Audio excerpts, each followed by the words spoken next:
Hello, how's it going? So today there's not going to be any tea. Um, I hope you're not too disappointed. I do have a glass of water, so it's not all lost. But I wanted to talk today about clouds. There's such strange things, and there's such a strange, unexplored area of the human psyche when you get surrounded by other people. It could be really positive and it could also be really negative. So one of the things that I've noticed is that this is a very old concept, and the ancient Greeks were very familiar with this. I know I probably have mentioned this in a previous video, but it's worth repeating. Is that read the Iliad?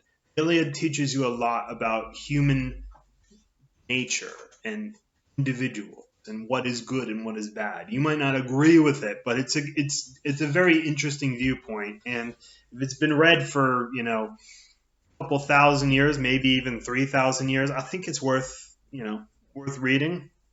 Um, and if you so basically the story of the Iliad is that the one of the Trojans, his name's Paris, also known as Alexandrus, uh, kidnaps a woman. You could say that they ran away together. Her name's Helen, Helen of Troy.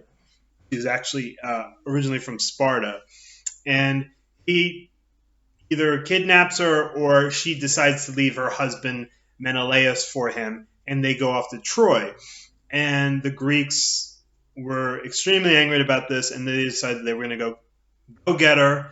And if the Trojans didn't give her up, they were going to declare war on them. And so the war lasts about 10 years. Um, and in the book, you have different subplots and stuff. It's actually really woven quite interestingly together. They're using a lot of narrative. Uh, I don't know how you would call it. Just a lot of narrative techniques that we still use today in modern storytelling, where they cut to scenes and stuff like that. They'll talk about what's going on with the Trojans, what's going on with the Greeks, and what's going on with the gods. Um, so anyway, in the story, you see battles, and then you see that the Greeks might be really putting it upon the Trojans, and then suddenly Zeus sees this and he doesn't like this, and so he's going to go in and he's going to send a spirit down to change the tide of the battle. And so you see spirits in the story that get referred to by name that we would just call by an emotion or something going on. And you'd see things like panic, panic as a person, like embodied in one of the people, and it just sort of guides people into panicking. Or you'll see fear or rout, or glory will come in and just change everything. And there's really no other explanation for this change other than the fact that some kind of god or some sort of lesser god is coming in and changing the entire course of a battle. And there's no tactic, there's no special, uh, you know, you can't even attribute it to bravery or just good generalship. You can't really attribute it to that. It's the gods who are doing all the work. Um, and so anyway, like you see this concept where people start behaving in a certain way because something just happens. Something's in the air, either a spirit or some sort of fairies coming around and doing this. You also see this in concerts. If you've ever been to a concert that's sort of really, I usually go to rock, heavy metal concerts, and it's very energetic music, which can get people really excited. Most people who are at a concert want to be there. They enjoy the band, and so it's really easy for them to get into a song. And if the song's really energetic, they start moving around, and then they start bumping into each other. But who the hell cares? And they might start a mosh pit. It sort of happens mostly spontaneously. Um, or you might just sort of you just feel like you're being possessed. I mean, even the word enthusiasm means being possessed by a god. And there's this sort of, you're sort of inhabited, you're incorporated by a spirit that isn't yours, that is external to you. And it's very hard to explain that to somebody who's never been to an energetic concert. You might see this at a sports game, like a basketball game or a football game or whatever. If something amazing is going on, you start to, everybody's sort of in unison, feels the how special the moment is, or how special the play was, or everything in combination. You start to, everyone feels it together, and there's something much more tangible than what you feel yourself. It's really the strangest thing, and it's really just an amazing feeling. But it also goes in a negative direction where people just get pissed off that the team lost, or somebody did something stupid on the court or on the field, and you just think, oh God, and this is true. I mean, if you look at historically, like political movements, you'll see. If you ever get a chance to watch this, I would watch it in private so you don't look like some crazy person. But look at the Nazi, not the neo-Nazis, but the actual Nazi rallies in Nuremberg and in Munich. You can actually go to these sites where it's basically just an open field or an open sort of paved area, and they had rallies there, and it was they've destroyed a lot of the symbols that are usually associated with it, but you can go there and you can feel something going on. Obviously, that's probably in your mind, but you can, that you watch these rallies and you'll see, whoa, these people are whipped into a frenzy. There's something going on. Either they're being hypnotized, they're hypnotizing each other with their enthusiasm, or they're just, something's going on that just can't be explained as simple as everybody happens to be at the same movement. There has to be some sort of interplay between you and everything else. You'll see this in cities where something really big and important to the city is going on. For example, if you have if you live in a city who's one of the sports teams doing really well, like if they won the Super Bowl or the World Series or whatever, you start to notice that the spirit of the city is just through the roof, especially if you live there, because you've seen it in different times. You think, what's going on here? Everybody seems to be in a good mood. Everybody's laughing, they're smiling, they're really happy, and they're not any richer. Weather isn't any better, but everybody's got a little bit of extra energy, a little more pep in their step. And that's really because everybody feels this enthusiasm by a team doing well. Likewise, if the team is terrible, then that the winter is a little bit more bleak. Everything sucks a little bit harder than especially like with football. If your team doesn't do well, you have Christmas, but after Christmas, you have to go and watch. If you like football and you're going to continue watching, even though your team isn't playing anymore, you have to watch other teams win, which is really painful, especially if it's a team that you don't like. And that there's a little less meaning in life. I know that it's kind of sad to attach meaning to a team. But it does add a little bit of energy to you, and you're kind of looking for that little bit of magic. I'm sure it doesn't last if you live in a place that wins all the time. And maybe it doesn't mean as much. But if you like as a Philadelphia sports fan, when your team does well, it's exciting.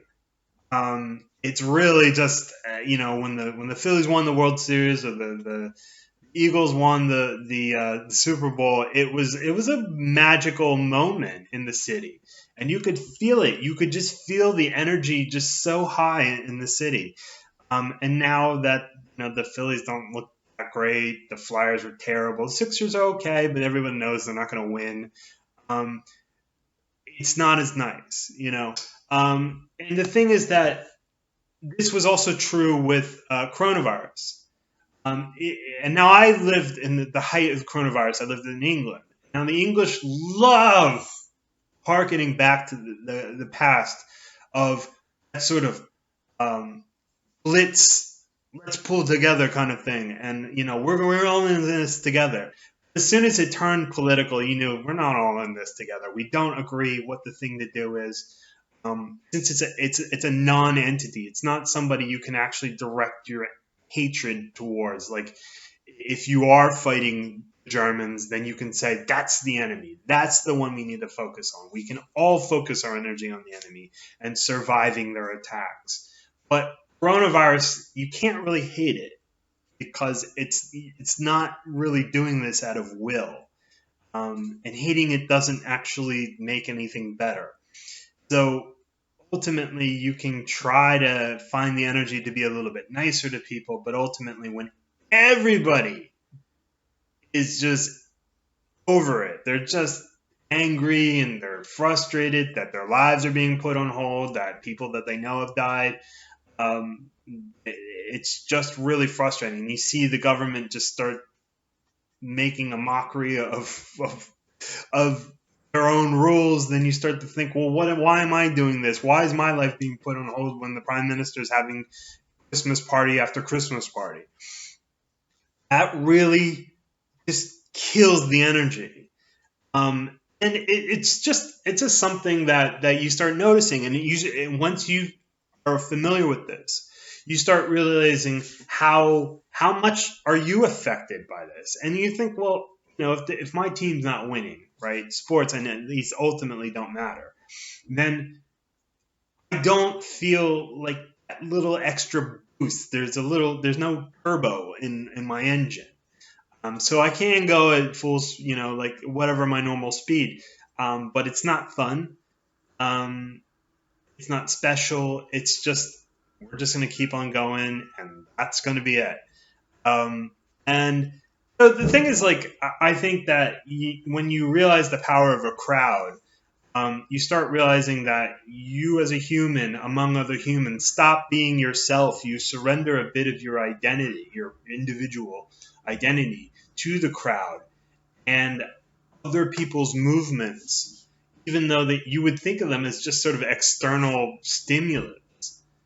They really do control your behavior. And once you realize this, that perhaps you can sort of reel yourself in. Now, the thing is that the reason why I've brought this up is because I'm not going to get political about this. I try to avoid politics on here because Lord knows you can get enough of it out there to make yourself sick. I've started to notice, though, was it yesterday? Feels like a million years. That somebody had leaked a Supreme Court draft, apparently they are going to overturn Roe versus Wade, which is the Supreme Court case that allows abortions, or at least federally allows abortions. And I'm not going to really talk about the ins and outs of that, but the writing is on the wall that this is not going to be a federal thing anymore. It's going to be a state thing, and states that don't want this are probably going to ban abortion outright, or at least like really clamp down on it. Now the thing is that you've seen people just. I mean, I was out yesterday, and I saw people standing in front of City Hall. I saw people just online losing their ever-loving minds, and we don't know very much about this. And you can just feel the mood in about half the population sort of deflate. And I think that we're in an era where one side, let's say the left wing of any political argument or situation in America is really imposing their will on the rest of I don't really have much in common with really right-wing people, except for I'm being abused in the same way that the right-wingers are being abused, and so we have that in common. And usually, you start band together. So the thing is that you start to notice when a large number of people are in a bad mood, it starts to rub off on the rest of you. That you'll start to notice that um, people will be short with you, which these sort of things, being short, bad moods are very contagious. Um, you know, so I'm very conscious of that when my wife comes home, and she may send me a text message that's a little short, not just short in length, but a little short in tone. And I know that first of all, I try not to be too much on my guard. Um, Not just because because I don't really want to show that that I'm affected by her bad mood.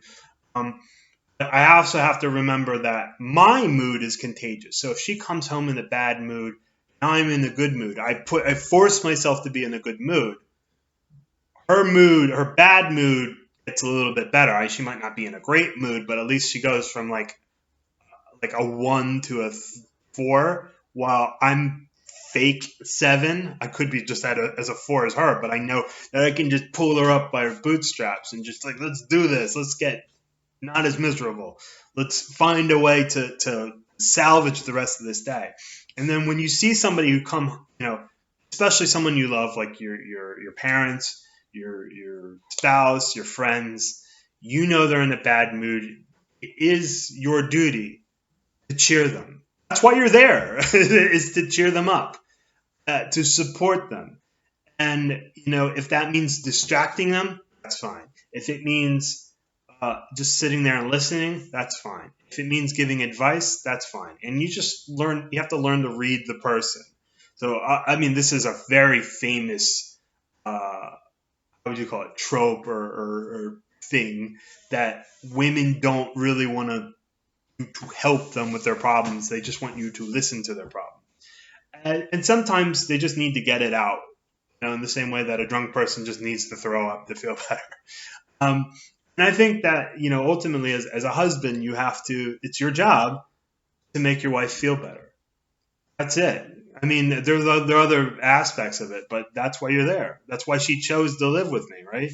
Because for one reason or another, I'm still not clear why, she finds my company more enjoyable than any other man. At least that's what she tells me.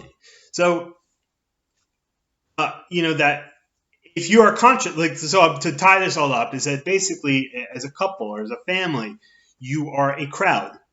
You are a crowd there on purpose together. And when you notice that someone in your family is not feeling well, it is your duty, absolutely your duty, as a family member, to pick them up. It's a little bit different when you sort of scale up a little bit and you say your city or your country is in a bad mood. It's your job to pick them up. I don't know most Americans. I can talk to a lot of them, and I probably will not agree with most of them about a lot of things. But I can avoid pissing them off. And I feel a duty to at least make them feel like, either distract them, not in a bad way, like, like as if I've had some ulterior motive while they're not looking, I go do something. But in some way, it's just taking their minds off of things, helping them feel a little bit more normal, helping them feel not as depressed. It's hard because that's a very individual thing that you have to learn how a person works in order to make them feel better. But that's part of the game, right? Is to learn another person enough to make them feel better. Likewise, like I might be in a bad mood. My mom's not feeling very well. My dad's not doing very well. And it is my wife's duty to help me get through a difficult time. And, while I may not agree with a lot of people who are very angry about what's going on lately, it is my duty to at least not add to the noise and at least not add to the pain. Yet stand firm on my beliefs, which I haven't said. But I think there's a duty not to rub it in, ultimately. So anyway, be part of the spirit, be part of the good vibes. try to make this. If anybody knows me personally and sees this, they think, "What the hell is he talking about?" I'm turning a corner, mind you, and it is my duty to try to make you feel better while still maybe not coming to a complete understanding or a complete agreement with you. So anyway, that's about all for today. A second job interview tomorrow, so if that doesn't make you happy, I don't know what will. It definitely makes me happy. Uh, so perhaps I will talk about that in the next video. All right, see you soon.